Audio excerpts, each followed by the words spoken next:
Welcome to Section 2 of the Complete Web Developer course.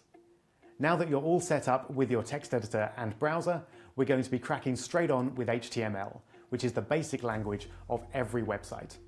I'll show you the structure of a basic HTML page, and we'll look at some of the key elements that make up a website, such as headers, paragraphs, text, forms, tables, and a lot more. At the end of the section, you'll be making a real website as a challenge.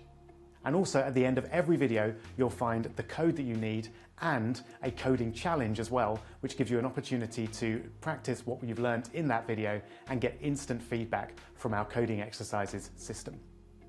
At the same time, I'd encourage you to download a copy of my book, How to Earn $10,000 While Learning to Code, which comes with the course, and just start reading the opening chapters and start thinking about how you're going to put the skills that you're learning into action.